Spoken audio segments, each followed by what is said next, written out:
प्रभु जी, मेरा प्रश्न ये है कि क्या हम अपने दिमाग को इतना तेज कर सकते हैं कि कोई भी चीज को एक बार सुने फिर उसे कभी ना भूलें? ब्रह्मचर्य और तो इतनी सामर्थ्य नहीं है, ये ब्रह्मचर्य में होता है।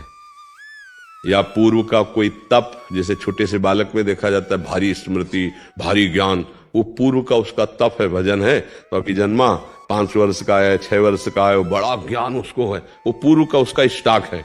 को अगर तो वो ब्रह्मचर्य ही है। अगर हम ब्रह्मचर्य का नाश करेंगे तो स्मृति नहीं रहेगी। एक सीधा उत्तर है, आपका खान पान ठीक हो, आपका ब्रह्मचर्य ठीक हो, सात्विक भाव हो, तो स्मृति जागृत हो जाएगी। शादीशुदा हूँ गुरुदेव मेरी। तो ब्रह्मचर्य धर्म पूर्वक गृहस्थी में भी तो रहा जाता है। शादीशुदा का मतलब बेविचारी थोड़ी होता है।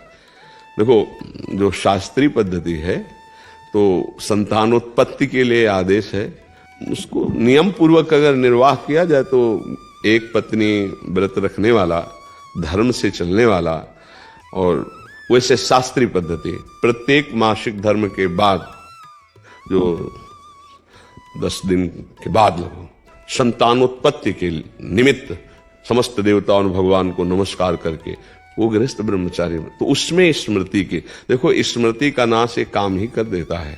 तो अगर हमारा निष्काम भाव हो तो हम स्मृति वाले बने, तो गृहस्थी कोई निंदनीय थोड़ी है, कोई निंदनीय नहीं।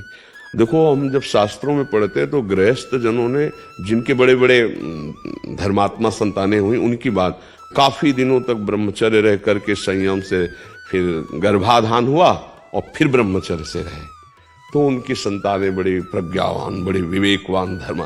ये जो गरुण जी का जन्म हुआ ना, तो 10,000 वर्ष तक ब्रह्मचर्य रहे थे कश्यप जी। उस समय तो मतलब लाखों वर्ष की जीवनाई होती थी। और जब विनता जी के गर्भ में, तो फिर उनसे भगवान गरुण जी का प्रादुर्भाव, महाबली गरुण जी, और एक छोटे बड़े पुत्र अरुण जी, वो सूर्य भगवान के सारथी बने।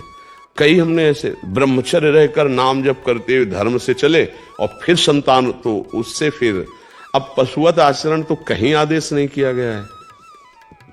गृहस्थी में भी अगर जैसे मानो 20-22 वर्ष तक ब्रह्मचारी रहा, फिर गृहस्थी में गया तो परिपक्व फसल है।